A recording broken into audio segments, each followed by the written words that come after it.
थांब. पुढे पाऊल टाकशील तर स्वतःचा मृत्यू उडून घेतील. बोल बोल, कोण आहेस तू? जातीवंत मराठा होऊनच ना तू हे मला विचारतोय? चूप. बस बस सैताना. मराठ्यांच्या मानाला कलंक पाशू पाहणाऱ्या नराधमा, तुझी वल्गना बंद कर आणि निघून पुढे जबाब दे. अरे वा, हा तर फारच बिघडलाय. काही हरकत नाही. आता हीच खरी कसोटी आहे. मराठे इतके शूर असतील असं मला स्वप्नात सुद्धा वाटलं नव्हतं. याची खात्री पाहायची असेल तर आत्ताच पहा. मला खात्री दाखवणारा मशहूर धर्मवीरा ही बागलबुवा इथं दाखवा. या ज्या महाराष्ट्रात आम्ही वाटेल ते करू. या महाराष्ट्रात तुमचा काय आहे? हा महाराष्ट्र माझा आहे, माझा. असे महाराष्ट्र महाराष्ट्र म्हणून कित्येक मेले, कित्येक तुरुंगात दामले गेले. याची कल्पना नसेलच तुम्हाला. महाराष्ट्रातील मराठ्यांना तुरुंगात डालणाऱ्या चंबुका कशाला दिमाग फिरवतो आहे? तुम्हा यवनाचा खंडन करण्यात मराठ्यांची तलवारी रात्र सज्ज आहेत. असेल, पण आतापर्यंत काय केलं आहे तर याचं पुढे तुम्ही करणार आहात. मराठे नावाला कलंक फासणारे कुळंगार दिवटे आहेत. आम्ही काय करू शकलो आणि काय करू शकणार नाही याची खात्री तुझ्या बादशाला लवकरच येईल. भविष्यातील ऐश्वर्य पहाटचा आज करणारा रणधुरंधरा, मी म्हणणारा महान योद्ध्याची काय दुर्दशा झाली ही प्रथम आठव आणि नंतर पराक्रमाची शेती मिरव. बंद कर तुझी ही वटवाट. मरकट्याच्या जो धमक्यानं भी करणारा हा मराठा नाही. महाराष्ट्रातील मराठ्यांना मी ओळखून आहे. महाराष्ट्रातील मराठे देशद्रोही आहेत. साऱ्याच मराठ्यांना त्यात गडू नकोस. महाराष्ट्रात जे देशद्रोही मराठी आहेत त्याचाच गणला जाणारा तो एक कापर असून अनायशी माझ्या हाती सापडला आहे. त्यावेळी तू माझ्या हातून सुटता शक्य नाही. माझ्या सुटकेपूर्वी तुला स्वतःची सुटका कशी करता येईल ती पहा पहिली. ते सर्व पाहूनच या रणांगणात उतरलो आहे. मराठे तुझ्यासारखे बेकार वृत्तीचे नाहीत. बेकार वृत्तीचे मराठे आहे म्हणूनच मी बोलतोय. तुम्हा यवनाचा वारा या महाराष्ट्रात पसरला आहे. पण ते वारा एका क्षणात नाहीसा करायला मला वेळ लागणार नाही. मुस्लिमच्या चांद ताऱ्याखाली हा महाराष्ट्र केव्हाच झळकणार नाही. त्या चांद ताऱ्यावरचा राज तुम्हाला आभात राखायचा असेल तर महाराष्ट्रातील मानी मराठ्यांचा मराठे रूपी सर्पावर नाक काठी मारू नका. या पोकळ वगैरे काही कामाचे नाहीत. महाराष्ट्रात जरी मराठे रूपी सर्प असले तरी माझ्यासारख्या गारोडे त्या सर्पाला पोंगीच्या आवाजाने जागच्या जागेत डोलत ठेवतील. मग यवनाची पारिपत्याची भाषाच कशाला. यवनाच्या पारिपत्यासाठी जरी लाखो तलवारी बाहेर पडल्यात तरी यवनाचं पारिपत्य होणे शक्य नाही. असं या महाराष्ट्रात तुमचा पारिपत्य करणारा वीर घरोघरी जन्माला आलेला आहे. पण त्यांचा बारसाच झाला नसेल. त्याचा बारसा तर झालाच आहे. पण त्यानं स्वराज्याचा बारसा घेतला आहे. जबरदस्त. आज भाकरीच्या तुकड्याला लाचवलेल्या या कुत्र्याप्रमाणे या महाराष्ट्रात तुम्ही लाचवलेला आहात. पण अखेर तो तुकडा पकडताना काय होईल याचा विचार केला का?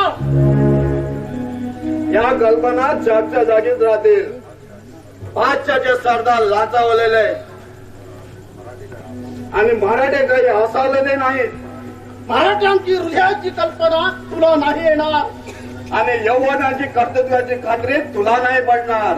यवनाच्या कर्तृत्वाची राख रांगोळी करण्यात नेक जात मराठा उठला आहे, जागृत झाला आहे.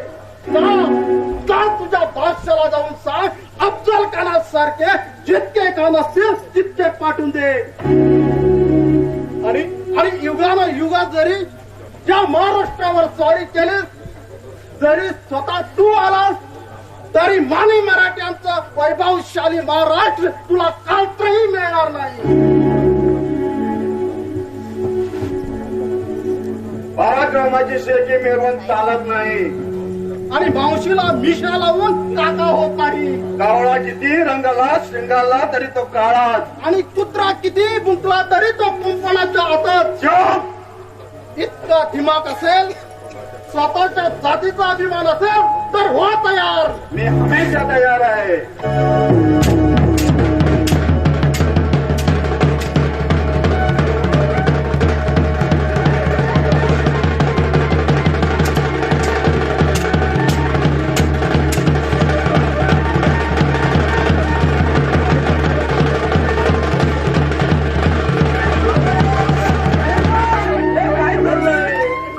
स्वराज्यासाठी संग्राम करणारे मार्गकरी असे जर आपापसाकडे लढाई करू लागले तर ते स्वराज्य जीप लावायचं कोणी, किंवा स्वराज्य मंदिर बांधायचं कोणी?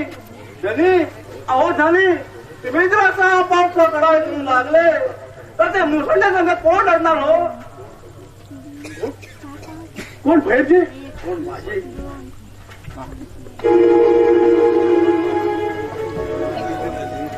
भैरजी, कमाल केलीस तू. अरे असा प्रसंग येण्यापूर्वी तू मला आपलं नाव सांगितलं असतंस तर.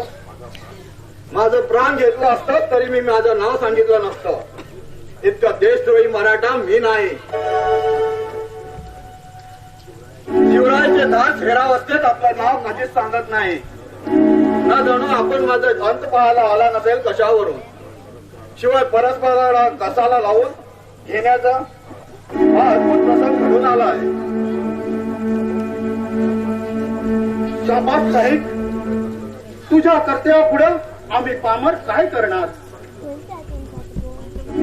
बाजी, असं दोन्ही कोणाला हीन लेखू नका. चला, आपल्या महाराष्ट्रावर चार बोलून आलेला त्या शत्रूला नेस्ता नाबूद करण्यासाठी आपल्या प्राणाची पर्वा न करता त्यांना शिकस्त करू. चला चला, समजेन तर जोडू. चला. अरे वाश, शाबाश कोणाचे. चला.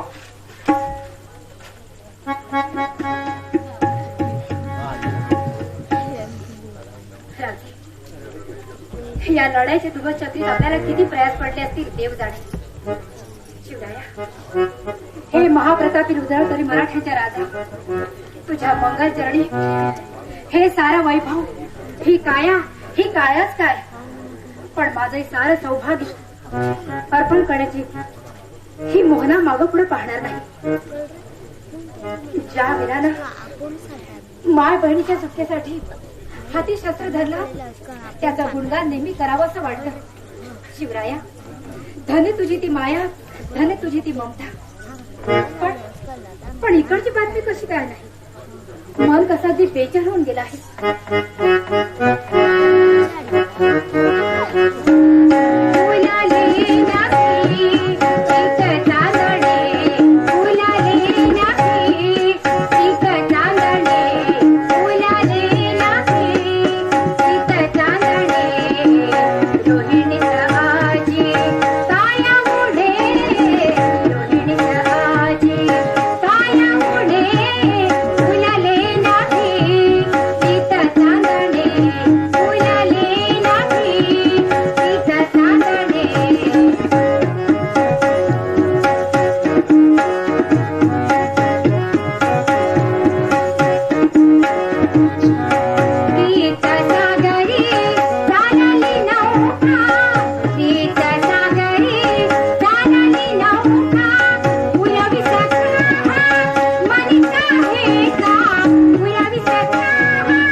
सुंदर आहे म्हणायचा. चला फारच चोरटे आहे म्हणायची. जिथं दौलत तिथं तिच्या आसपास दोरे असणारच. चला अशाने मी गातीच कशी इथं. अगं अगं हा वरकरणी मुलामा आता पुरे झाला. मी येण्यापूर्वी तू माझ्या वाटेला नयना ज्योतीची दीपारती करून ओवाळण्यास अधीरतेने बसली होतीस. आणि आणि आता मी आल्यावर लटक कशाला. बायका मात्र हा लपंडाव खेळण्यास फार पटाईत. हो ना. तुला पाहिलं की माझा सारा थकवा क्षणात दूर होतो. हो ना. आता यापुढे माझी प्रतिष्ठा, माझं वैभव वाढवणे हे सर्वस्वी तुझ्या हाती आहे. तुमच्या महत्वाकांक्षेकरिता मी आणखी काय करावं. माझ्या महाराष्ट्राच्या स्वराज्यासाठी मी एवढ्या रक्त केला असताना आणखी मी काय केलं पाहिजे. एकूण तुला महाराष्ट्राचा अभिमान आहे म्हणायचा. म्हणजे तुमच्या म्हणण्याचा आशय. तुला सांगून तो पटणार नाही. मला या महाराष्ट्रातील खंड पितुरीचा आणि शिवाजीच्या अत्याचारी कृत्याचा अगदी वेट आला आहे. असं वाटतं त्या विश्वासघाती शिवाजीचा. मला काय बोलतात त्याचा विचार केलात का तुम्ही. इतकेच मी देशद्रोही असाल असं कधी वाटलं सुद्धा नव्हतं मला. स्वदेशाशी द्रोह करून जवानाचे पाय तुटून मनसबदारीच्या पुष्ट्या पोळीवर तूप जर तुम्हाला साठायचं असेल तर निमूटपणे चालते व्हायचं. हो ना. ही वावरून बोल. आजपर्यंत मी स्तब्ध होतो कारण माझ्या मामाला दिलेल्या वचनाची मला जाग आहे. मी जागरूक आहे. माझी भावी पत्नी या नात्याने मी आजपर्यंत तुझ्या या देहाकडे पाहत आलो. कारण तू माझी हृदय देवता, माझी राणी होणार आहेस. आजपर्यंत तुझ्या म्हणण्याला मी रुकार दिला त्याचा अर्थ असा नाही की मी सर्वस्वी तुझ्या मुठीत वागून तुझा दास होईल. तसंच त्या बंडखोर शिवाजीच्या मुलखात राहायचं म्हणजे स्वतःची बुद्धिमत्ता गहाण ठेवून त्याची हाजी करून पोटाची खळगी भरण्यापेक्षा त्या सुलतानाची चाकरी काय कमी लौकिकाची. पोटासाठी नव्हे, स्वदेशासाठी, स्वातंत्र्यासाठी, मराठ्यांच्या मानासाठी, आपल्या बांधवाची हांजी करून त्या जर तुम्ही वाटचाल केली तर त्यात तुमच्या नावाचा जय जयकार होईल. ते कदापि शक्य नाही. स्वराज्याची गीता बंद कर. तुझ्यासारख्या भोळ्या बापड्या स्त्रियाने त्या दरोडेखोराला देव बनवला आहे आणि तुम्हीच त्याचे देवारे उभारले आहेत. तुमच्या करणीने तो इतका चढून गेला आहे त्याला मित्र कोण आणि शत्रू कोण हे सुद्धा दिसत नाही. असं त्या रुद्रावतारी थोर पुरुषाला निंदून तुमचा जय होईल असं तुम्हाला वाटतंय का. राणोजीराव, मी तुम्हाला निश्चय सांगते आहे, ही मोहना जर तुम्हाला तुमची व्हावी असं जर वाटत असेल तर हा सुलतानी पिवरा सोडून निमुटपणे शिवरायाला शरण जा. नाहीपेक्षा बस झाली त्या बदमाश शिवाजीची थोरवी. मोहना, तुझ्यासाठी मी भावी जीवनाचा सर्वस्वी त्याग करून त्या शिवाजीचा दास होणं ते कदापि शक्य नाही. मोहना, जर तू स्वखुशीने माझ्याशी लग्न करण्यास तयार झाली नसेल तर जबरदस्तीने या राणोजीची तुला रचेल केली जाईल. मोहना, बोलावर हात उठवलास त्याचा विचार केला का. ज्याची पाय पोटाला सुद्धा पूजा बांधायची लायकी नाही त्या भवी पतिराजाच्या आसनावर विराजमान होणाऱ्या राणोजी पिसाळाच्या. मोहना, आजपर्यंत तुझ्या या प्रेमाच्या आणि पतिधर्माच्या वल्गना तू आव आणूनच अंमलात आणत होतीस. पण लक्षात ठेव, कधी झालीस तू ते एक स्त्री आहेस आणि स्त्री ती स्त्रीच आणि पुरुष तो पुरुष. म्हणून म्हणतोस हा हट्ट सोड आणि तुमच्या म्हणण्याप्रमाणे बाबू असंच ना. स्वदेशाच्या देशद्रोहीशी लग्न करून माझ्या मराठी बांधवांनी नावारूपास आणलेल्या स्वराज मंदिराची होळी करून म्हणता नाही, कदापि शक्य नाही. ते ज्या भावी पतिराजाने मर्यादा सोडली, स्वदेश स्वबांधव स्वधर्माची याचा त्याग करण्याचा व्यूह रचला, त्याचा प्रत्युत्तर म्हणून मी तुमचा सुद्धा त्याग करते आहे. मला माझ्या सौभाग्यापेक्षा, माझ्या प्राणापेक्षा महाराष्ट्राचं सौभाग्य अधिक प्यारा आहे. कोणी शिकवलं हे तुला. आजपर्यंत या राणोजीच्या पिसाळीच्या संबंधाने या पंचकोशीतील माणसे कोणत्या अर्थाने तुझ्याकडे बोट दाखवितात याचा विचार केला आहेस का? नीट विचार कर आणि पत्नीच्या धर्माला वागण्यासाठी या एकदा गळ्यात माल घाल. आणि मराठ्याच्या धवलकीला काळीबा फास असंच ना? राणोजीराव, ही हंबीराव माने यांची मुलगी आहे. मानाच्या कुळात जन्मलेली ही मोहना मानाच्या प्रतिष्ठेसाठी आणि मानाच्या मनासाठीच मरेल. समजला? जास्त व्हायचं. थांब, पुढे चाललेस. तुझ्यासारख्या मरगून संडवीला गिरफ्तार करून त्या शिवाजीच्या आणि त्या शाही दरबारात मी खणात पाठवात मी कमी करणार नाही. सोडा सोडा मला, सोडा राणोजी, सोडा म्हणते मी. बादशाच्या जरणखान्याची आणि रोटीवरची तोफाची चव घेतलेले दिसते आमच्या या देश बांधवाने. वा, बहादूर असावेत तर असे आमचे देश बांधव. काय राणोजीराव, कोणाला गिरफ्तार करतात? तुमच्या या भावी पत्नीला, मान्यांच्या लेकीला? राणोजीराव, याद रखा, जोपर्यंत हा बहिर्जी नाईक शिवरायाचा हेर या महाराष्ट्रात जिवंत आहे तोपर्यंत या मान्याच्या लेकीलाच नव्हे, या महाराष्ट्रातील कुठल्याही आपल्याला गिरफ्तार करून या बहिर्जीच्या समोर घेऊन जाऊ शकत नाही.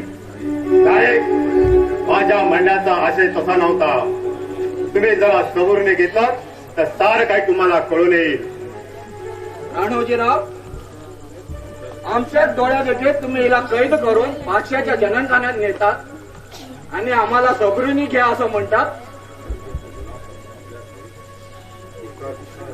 धिक्कार धिक्कार असो तुमच्या आणि तुमच्या या पुरुषार्थाचा. नाही, जबान बंद करा. आणि काय, तुमच्यासारख्या नादानाच्या धमकीला घाबरणार इतके ही नायकाची औलाद हिंकस नाही. नाही, कुणासमोर आपण झुंज केल्यावर आलात त्याचा विचार केलाय का? म्हणजे राणोजी पिसाळाजवळ गाठ आहे तुमची. राणोजी पिसाळ आहेस नाही तर राणो खान आहेस. तुझ्यासारखे शेकडो बेमान मराठी जरी पिसून जाते तर अखेरपर्यंत दोन हात करणारी ही शक्ती या नायकाच्या हाती सज्ज असताना हिला प्रतिकार करण्याचे कोणाचीही हिंमत नाही. राणोजीराव, ज्या शिवाजीला तुम्ही बदमाश म्हणतात त्या शिवाजीने तुमची काय बदमाशी केली? बोला. ज्याला तुम्ही दरोडेखोर म्हणतात त्याने तुमच्यावर किंवा तुमच्या बापदादावर कधी दरोडा घातला होता? दरोडा घालून किती लुटला तुम्हाला? बोला, असे गप्प का? शिवाजीला लुटला, पण कुणाला? आपल्याच राष्ट्राची दौलत ज्या चोरांनी लुटली त्या राक्षसी वृत्तीच्या चोरांना, आपल्या देशाच्या शत्रूला. आजपर्यंत तुमच्या आई बहिणीची इज्जत जी तुम्हाला राखता आली नाही ती त्या शिवरायांनी राखली. याची तुम्हाला चाड पाहिजे होती. तुम्हा स्वतः त्या बहिणीच्या यौवनाला पळून नेलं त्यावेळी कोणत्या खानानं, कुठल्या भाषानं तिला सोडविलं? ते दुश्मन आहात तुमचे भाई आणि तुम्ही त्यांचे भाई म्हणतात.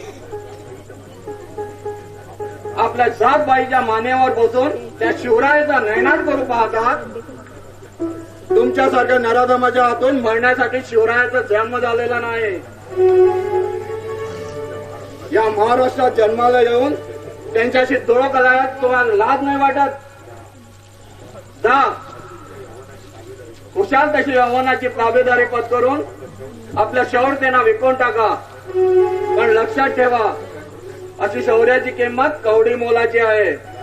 जा, कुशाल त्या यवनाची हाजी पत्करून त्यांच्या ताटाखालचा मांजर बना आणि या तुमच्या भावी पत्नीलाही बादशाच्या बेगम बनवायला घेऊन जा.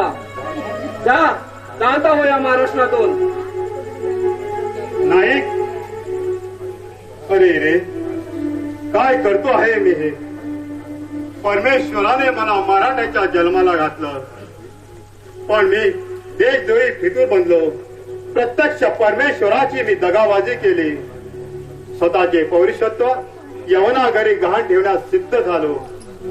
द्रव्याच्या लालसेनं आणि वेगळी वैभवाने मी धुंद होऊन स्वदेशावर नांगर फिरू पाहत होतो. त्या सिद्धी जोहाराच्या मिठास बोलण्याने माझ्या स्वाभिमान बुद्धीचे अधपतन झाले. नाही, वतनाची शुद्धता गेली. हा दुर्दैवाचा फेरा ईश्वर निर्मित नसून मानव गतीचाच आहे. माझं तेज, माझं बळ, अरे रे, माझ्या भाऊत संचारलेले शौर्य, माझ्या मनात खेळणाऱ्या शौर्याचा अंत करून दुर्गुणाने दुराचारी कल्पनाच्या प्रवाहात वाद जाऊन अखेर मी त्या नरकवासात तर पडणार नाही ना. त्या नाही परमेश्वराने मला जन्माला तरी कशाला घातलं. मी फितूर बनलो. प्रत्यक्ष जन्मदात्याशी, माझ्या भूमातेशी मी दगाबाजी केली. अरे रे, स्वतःचे पौरुषत्व जाळून त्याची रात तोंडाला फासून या जगातून नाही सवाल त्यापेक्षा नाही. राणोजीराव, काय करताय? मारता मारता मारणारा पण कधीही मागे ना हटणारा मराठेशाहीचा असा हा रणधुरदार मराठा आज पश्चातापाने आमच्यापासून दूर गेला तर मराठेशाहीच्या बाण्याला कलंक लागेल. राणोजीराव, आपल्यासारख्या मर्द मराठ्याला यश शोभतं का? वडवडिलांच्या कीर्ती ध्वजाला उज्ज्वल करण्याची हीच खरी वेळ आहे. मग त्यासाठी मी काय करू? फितुरीचा काजळ तोंडाला फासून या जगात वावरू? आयुष्यात परिवर्तन करणारी जर कोणती वेळ असेल तर ती हीच समजा. सोन्याची परीक्षा विस्तवात घालूनच होत असते, तशीच आपली ही कसोटी समजा.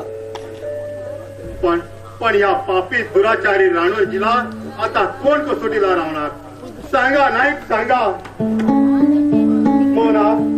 मोना, तिला तू तरी सांग मोना. कोणीच सांगत नाही. आता मी काय करू? कुणाकडे धाव घेऊ? आता मला या महाराष्ट्रात महाराज शिवराया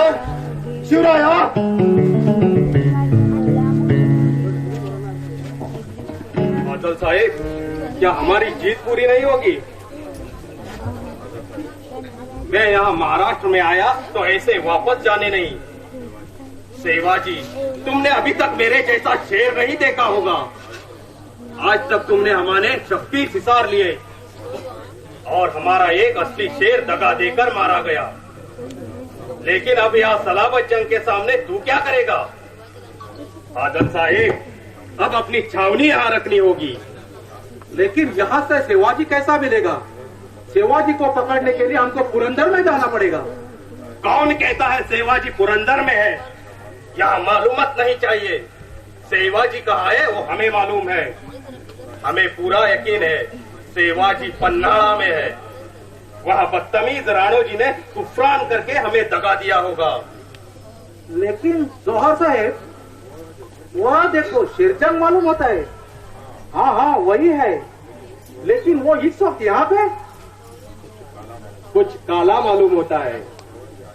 क्या सेवाजी आदमी है या खतरनाक शैतान? लेकिन मुझे इसका नाम लेते ही ऐसा बदन में ऐसा क्यों होता है? यहाँ मेरे बदन के अंदर ऐसा कौन धड़क देता है? कुछ मालूम नहीं होता है. सेवाजी, तू यहाँ मराठा के राजा होना चाहता है, लेकिन तू बीजापुर का गुलाम है. शहंशाह का नमक खाकर उसी पर बेईमान होने वाला नमक हराम शैतान है. क्यों शेरजंग, क्या बात है? खान साहब, वहाँ काफर राणोजी ने हमें फिर भी दगा दिया. राणोजी ने दगा दिया? क्या कहते हो आप? जो आप मेरे नजर में आया वो आखिर वो राणोजी अपने जात भाई को मिला. हम उसका पीछा करता था. हमें पूरा यकीन था यहाँ आज न कल सेवाजी को जरूर मिलेगा. लेकिन आखिर वो सच हुआ. अब क्या ये कहने आप यहाँ आए हो? जाओ, उसी का पीछा करो, पकड़ लो उसे. जाओ. बादल साहेब, चलो हम भी चलते हैं. आज या जन्माचं सार्थक झाल्यासारखं वाटतं. बाजी, शिवरायाची ती तेजपुंज मोठी पाहून या डोळ्याचं पारणं फिटलं. ते भव्य कपाळ, ते तेजस्वी डोळे, ते सरळ नाक, ती मनोहर दैदीप्यमान कांती.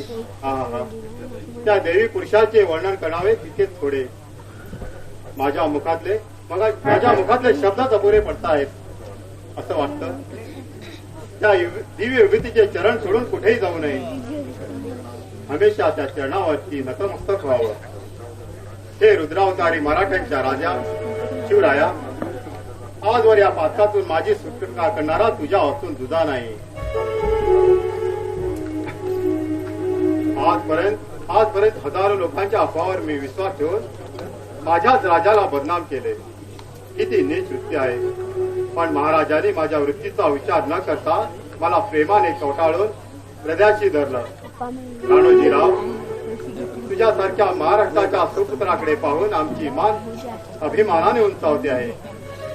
आणि शिवबा, तुझ्या या महाराष्ट्रातील कोंदणीतील एक हिरा तुला सापडला आहे. ते पहा महाराष्ट्राचे उज्ज्वल यशाचे शिखर तुझ्याकडे धाव घेत आहे. त्यांना तू काय सांगशील? मराठा तितका मिळावा, महाराष्ट्र धर्म वाढवावा असा निनाद झाल्यासारखा भास होतोय. किती उदात्त विचार शिवरायांचे. शिवराया, तुझ्या चारित्र्याचा पोवाडा कधीच संपणार नाही. पण काय राणोजीराव? बोला राणोजीराव, थांबलेत का? बोला. बाजी, मनात विचारांचं काहूर माजलं का माथ्याचा अंगार होतो, पण विचारांची मन तितकंच कसरतं. अजून तुमचं मन कचरतं का? तसं थांबावं तेच कळत नाही. त्या क्षिती जवळच्या अफाट सेन सागराकडे पाहिलं की एका प्रकारे चिंतेचा मेरू उभारतो. राणोजीराव, त्या सैन्याच्या बक्षणात या तलवारी कशा ताकद आहेत त्या पहा. यवनाला भिवून तरकाप होणारे मराठे या महाराष्ट्रात जिवंत राहिलेले नाही.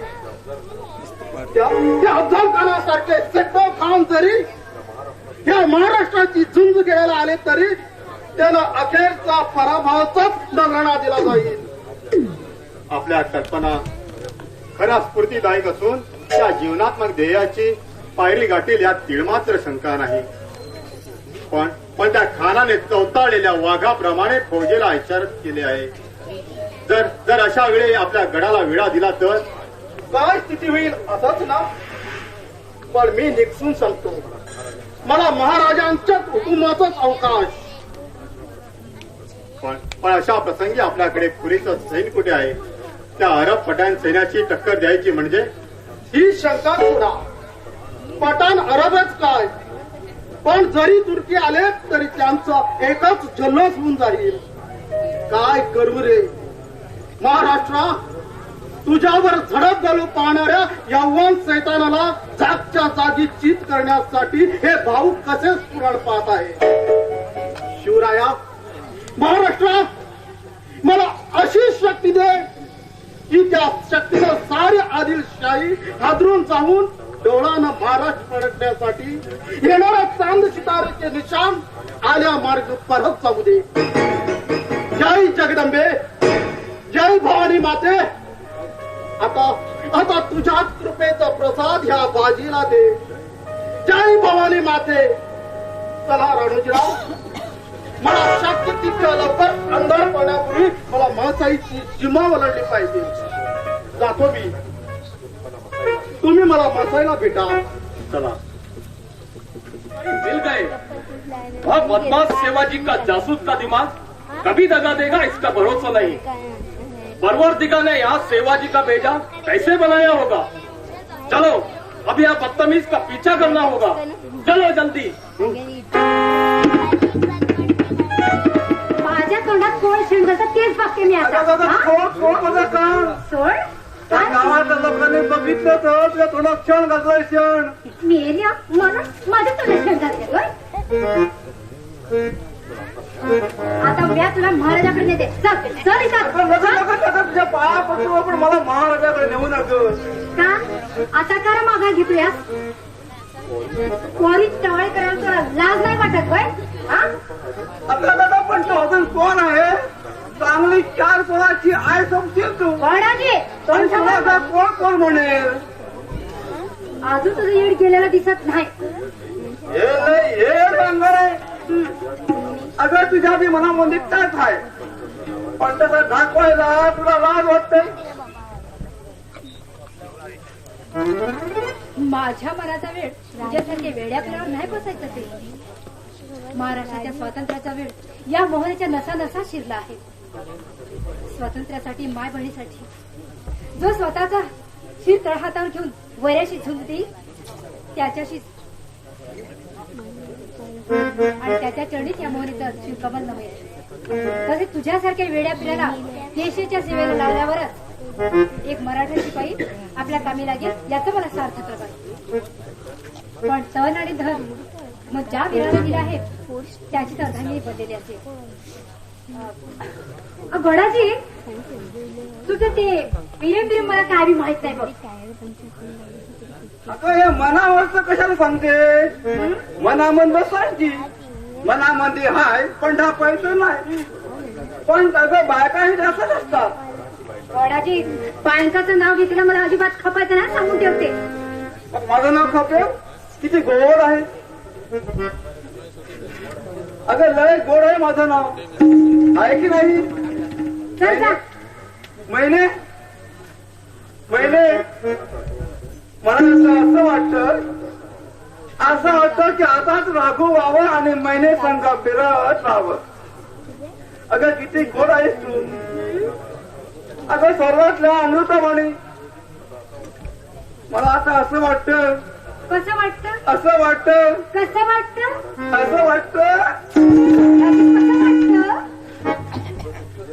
तुझं ते पीएमबी नगर आणि तू अभिनगर जर वाट झाली तू. अगं असं कसं चालेल? अगं प्रेम नाही करायचा तर नाका करू. पण नुसतं लगीन जर करतील की नाही? अरे पण तुझ्यासाठी मी पैदा झालेलीच नाही. अगं महिन्याचं करू नका.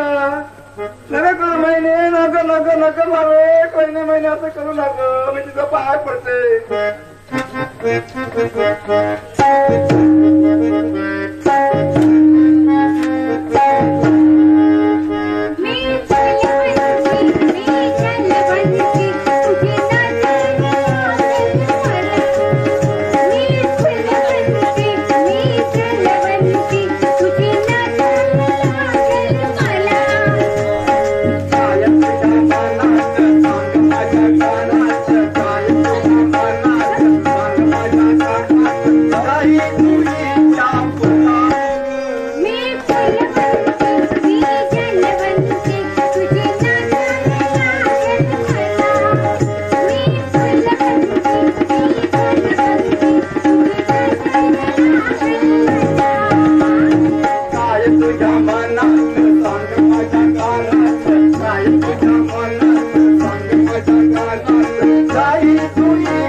म्या सांगितलं तसं कर.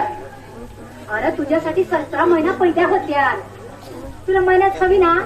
बोल, तुला महिना हवी ना? होय महिने मला महिन्यात होय. हा, तुला महिना भेटल. जय माझी आई. आता जा आपल्या कामाला जा. महिने वर गेलीस, भर करून गेलीस. महिने आजचा बघ, जो गडी तलवार गाजवताना जरी खाली पडला तर 4 घड्याला भारी आहे 4. सांगत मुसळ केलं. त्या खानाचं सांगावं या महिन्याला सांगितलंच नाही. त्या खानाला महिन्याचं नाच बघायचंय, पण मला ते सांगायला भानच नाही राहिलं. महिने अगं त्या खानातलं लेवळी जीव पाकला तुझ्यावर, पण माझा जीव बी महिने. कौन कहता है वो शेर है? जब से हम यहाँ पनाला के नजदीक आया है तब से उन्हें देखना चाहता है, लेकिन वो चूहों की तरह कहाँ छुपा है मालूम नहीं. यह मराठों का राजा यह मराठों का राजा ऐसा क्यों छुपता है? अब छुप छुप के तू कितना दिन निकालेगा? एक दिन ऐसा आएगा उस वक्त तुम भी याद करेगा. हमेशा देना चाहता था, लेकिन यहाँ भी आदिल शाही सल्तनत का शेर जंग है. अब यहाँ शेर जंग के सामने तेरा नतीजा क्या होगा, यह तुमने सोचा नहीं. कौन है उधर?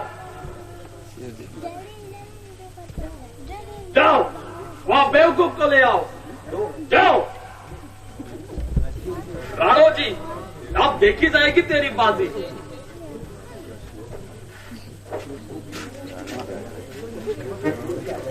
क्यों बे राणोजीराव, आखिर काय ठरवलंस तू? बोल, तू त्या सेवाजीविषयी काही अफवा सांगणार की नाही? खान साहेब, तुम्ही त्या शिवाजीला समजला तरी काय? त्याच्या पायाजवळ उभं राहण्याची सुद्धा तुमची लायकी नाहीये. आणि त्यांची त्यांच्या पक्षात निर्भरता करून ती आम्हाला ऐकवतात. पण लक्षात ठेवा, ज्या शिवाजीला तुम्ही पकडणार आहात तो शिवाजी वेळ आली की तुमचा हक डौलाने मिरवणारा शिरताच खाली उतरावशिवाय राहणार नाही. आणि तुम्ही सुद्धा पकडले जाल. समज, एकूण तुला सेवाजीचा नक्कीच ठाव ठिकाणा माहीत आहे म्हणायचं. शिवाजीचा ठाव ठिकाणा मलाच काय, पण या महाराष्ट्रातील कडे कबरीला सुद्धा माहित आहे. राणोजी, सरळ मार्गाला सवालाचा जबाब दे, नाही तर तुझ्या या देहाचे मी हाल हाल करेन. जा, माझ्या देहाची हाल हाल करताना निघणाऱ्या वेदनातून जहाल काळ निर्माण होतील हे तू विसरलास. जहाल काळ, पण तुझ्या पुढे हा मूर्तिमान काळ उभा आहे हे तू विसरलाच वाटतं. बघ, अजूनही विचार कर, नाही तर प्राणाचा मुखावा लागेल. प्राणाची भीती कुणाला? या राणोजीला. प्राणाचा मुलायचा करणारा राणोजी नाही. अरे, माझा प्राण घेतलास तरी चालेल. तुझी हाजी हाजी करून तुझी जहागिरीचा तुकडा चिघळण्यासाठी स्वदेशाची द्रोह करण्याचा हा राणोजी पिता बेवकूफ बनलेला नाही. असं एकूण आतापर्यंत आमच्याशी कैफत करून आम्हाला पूर्ण फसवायच म्हणायचं. आमच्याशी असा भावना केलास काय? काही हरकत नाही, पण याद राख, आता तू सर्वस्वी माझ्या स्वाधीन आहे. पण तुझ्या आधी नाही तितकाच समाज. राणोजी, उगाच माझ्या माताचा अंगारा करू नकोस.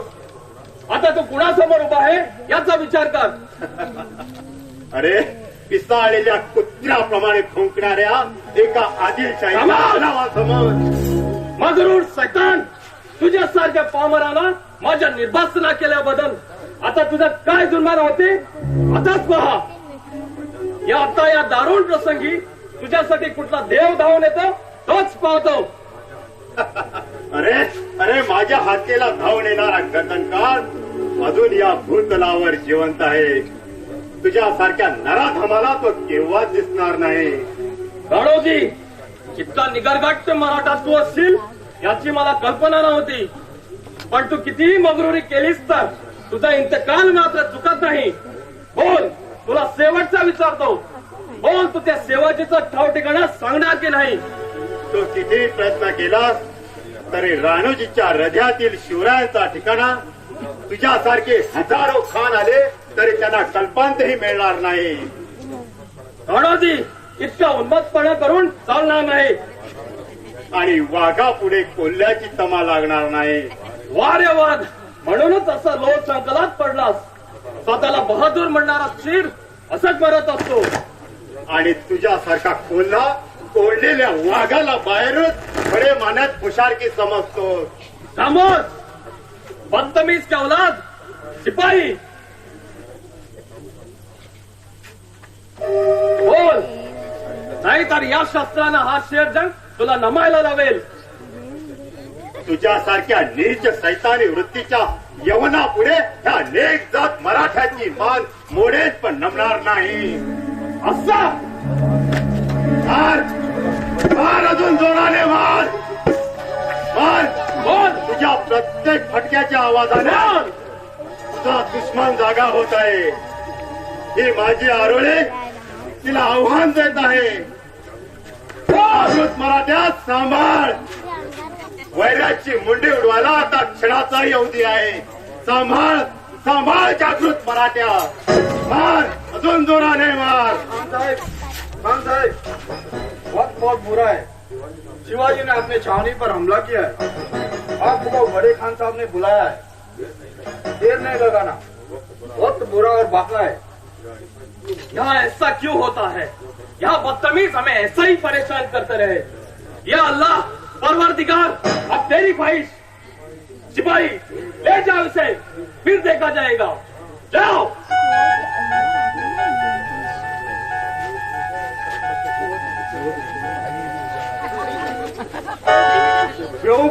बेवकूफे के बच्चे ठहरिए.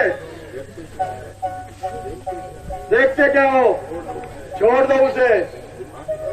लेकिन खान साहब गया जानूम में. या अल्लाह, आप अपनी जान के लिए तो छोड़ दो उसे. भागो. या अल्लाह.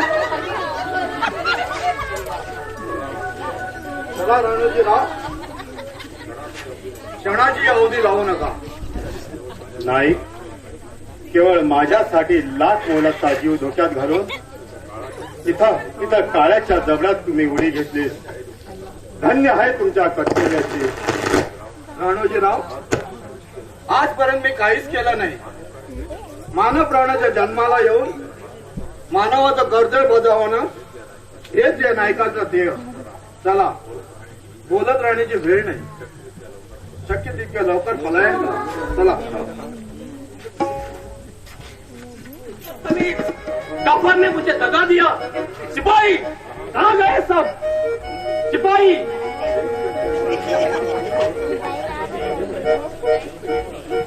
देखते क्या है? भागो, फौरन जाओ, उसके पीछे जाओ. हुजूर, दौड़ो. अब ये कहने आप यहाँ आए हो? खान साहब, मजबूर हूँ मैं. यहाँ कैसे और किस तरह हुआ यहाँ मेरे दिमाग में नहीं आता है.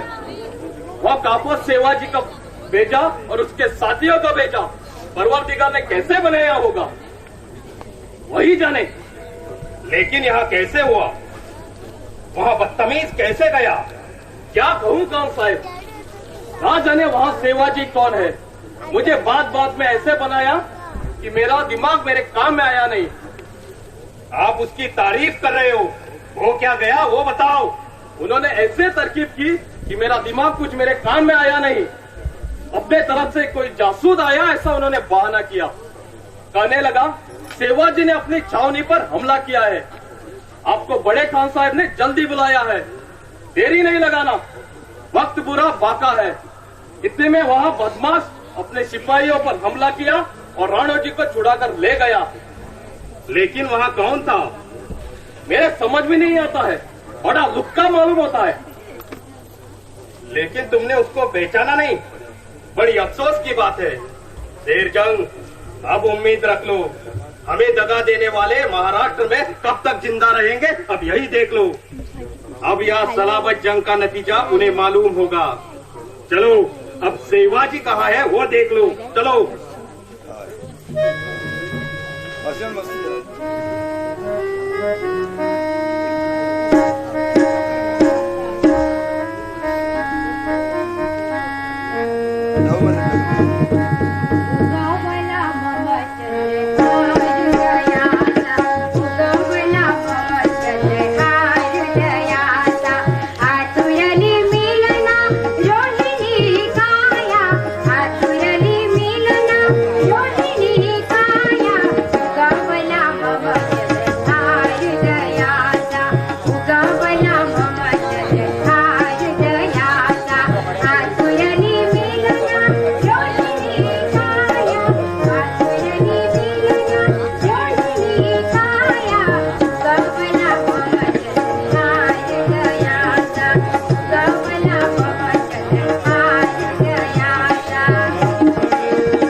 आज मी तुझ्या प्रेम पाशात गुंतलो खरा, पण माझ्या महाराष्ट्रावर एक एक अनिष्ट प्रसंग उधळत आहेत.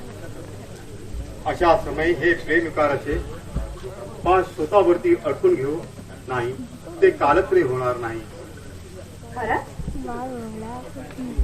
इतके जर आपण महाराष्ट्रात तयार झाला आहात, मग माझ्या देहाचा कोणतं कशासाठी करता आहात? कशाला मला नाक लग्नाचं आम्ही टाकून असं दिवस राहत एक क्षण सुद्धा आपलं सुपरा लागू कधी देत नाही ते. त्याला मी तरी काय करू? आतापर्यंत महाराष्ट्राची द्रोह करून जे पातक मी केलं आहे ते आता मला फेडायचं आहे. तुझ्या म्हणण्याप्रमाणे शिवरायाच्या ध्येयासाठी आणि मराठ्याच्या स्वातंत्र्यासाठी मी माझा ध्येय झिजवणार आहे. तुम्ही त्या शिवरायासाठी देह झिजवा नाही तर प्राणार्पण करा, पण माझी वाट काय? मोना, तुझा हेतू तरी काय आहे तेच मला कळत नाही. परवापर्यंत तू त्या शिवरायाच्या आणि स्वराज्याच्या वल्गना करीत होतीस आणि आज तुझ्या तोंडून असे उद्गार, आश्चर्य आहे. तुम्हाला स्त्रीच्या भावना पडणार नाही, त्यासाठी स्त्रीचा जन्म घ्यावा लागतो, तेव्हाच त्या तुम्हाला कळतील. निवळ स्वराज्याच्या गोष्टी या देहाला विसरून काय कामाची आहे? बायकाला सौभाग्य स्वातंत्र्य मिळेल की नाही याची शंकाच वाटते. पती देवासाठी सौभाग्य सुखासाठी आसावलेले असताना तुम्हाला त्याची दिक्कत कशी वाटत नाही? मोहना, सौभाग्य सुख पतिदेव हे सर्व काही मान्य आहे मला, पण असं अधीर होऊन चालणार नाही. आपला महाराष्ट्र स्वतंत्र झाला की सर्वांना सुख प्राप्ती झाली म्हणून समज. म्हणजे शिवरायाच्या स्वराज्याचा असा न्याय आहे की काय, की घरातील माणसांना सुखाचा लवण्याशी न लावू देता फक्त स्वराज्याची कामगिरी करीत राहायचं? तुम्हा बायकांची भोळी समजूत तरी कशी? राजा सुखी तर प्रजा सुखी. प्रजेने राजासाठी मरू नये तर कोणी मरावं? स्वतःला सुख पाहिजे तर स्वतः ते संपादन करावं नका. आपण तसा देयासाठी इतका त्याग केलेला दिसतोय, तसा संसार सुखाचा सुद्धा त्याग केलेला दिसतो आहे. पण एकसारखं असं स्वराज्य करून आम्हाला सुख मिळेल की नाही याची शंका वाटते आहे. आज कित्येक महिने झाले आपले दर्शन नाही, आणि मी मात्र सकाळ संध्याकाळ अहोरात्र आपले मार्ग प्रतीक्षा करीत तळमळत दिवस काढते आहे. याला काय स्वराज्य म्हणायचं? ते नाही, ते काही नाही. आता आपण चांगली विश्रांती घ्यायची.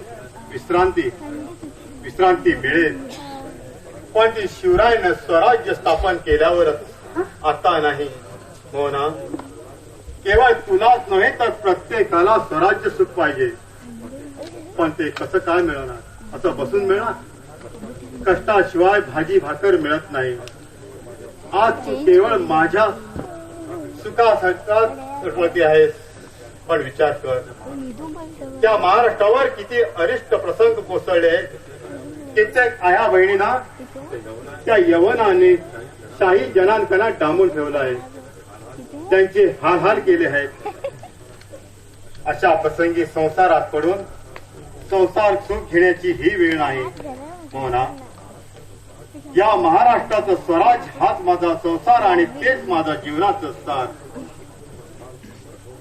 आपण फार कठोर मनाचे आहात. प्रजा सुखी तर राजा सुखी, आम्हाला सुख तेच तुम्हाला सुख, हे सुद्धा आपल्याला समजू नये का? हो ना? या प्रीतीच्या डोहात मला उड नकोस. मनुष्य हा एक वेळ फसला की पश्चातापाच्या डागण्या त्याला जन्मभर होत असतात. संसार सुख पती सुख तू विसर. एका मानी मराठ्याची तू भावी कन्या असून विरांगणेसारखा तुझा बाणा आहे. संसार हा आपणच निर्माण केलेला एक खेळ आहे. आणि स्त्री ही एक बाहुली आहे, असंच ना? तिला हातात धरून नाचवावी तशी ती नाचेल, अशीच तुमची भावना आहे ना? तसं मी कधीही म्हणणार नाही. निदान शेवटच्या घटकेला त्या पतीला आपल्या सहधर्मचारणीची आठवण येतेच. तद्वतच तुम्हाला आज माझी आठवण झाली म्हणायची. होय, तुझ्याच भेटीसाठी मला वेळात वेळ करून आलो. कारण महाराज तिथे मोठ्या विवंचनेत पडले आहेत. कधी लढाईला तोंड फुटेल याचा अनुमानही करता येत नाही. म्हणजे आपली स्वारी लढाई जाण्याच्या तयारीत होती म्हणायची. म्हणजे लढाईला जाऊ नये काय? लढाईवर जर तुम्हाला जायचंच होतं, मग भेटायला कशाला आला तिथं? लढाई संपल्यावरच यायचं होतं. हो ना? प्रत्यक्ष महाराष्ट्राची परिस्थिती का आहे तुला हे माहीत असताना तू असा विचार करत आहे. जिथे माझा राजा शिवराया तिथंच हा राणोजी पिसाळ दिसेल, आणि जिथं पतिव्रत वृक्ष असेल तिथंच ही सावली दिसेल. म्हणजे याचा अर्थ तरी काय? अर्थ हाच, ही आपली कसोटी होती. मला पाहायचं होतं की आपण बेबनापणा करून शिवाजीला शह दिला आहात, की स्वाभिनिष्ठा पायदळ तोडून किंवा स्वराज्याच्या मुलाविष्ठा या देहाला विसरून काय कामाचे आहे न जाणू. परत मी या यवनी सत्याला फितूर होऊन मराठ्यांच्या स्वराज्याची धागेदारी तोडायला मागे पुढे पाहणार नाही कशावर? खरं आहे ते. तुझ्या या धूर्त मुस्तदीपणामुळे या राणोजीची पावलं आता प्रगती पथकावर पडणार आहेत. तुझी वाखाणकी करावी तितकीच थोरी आहे. खरोखरच तू वीर कन्या असून एका वीरांगणेसारखीच आहे. या राणोजीचं भाग्य. चला, एवढ्यातच मला एवढी पदवी देऊ नका. मग काय पाहिजे? मला जे पाहिजे होतं ते मिळालं. आता असं वाटतं ना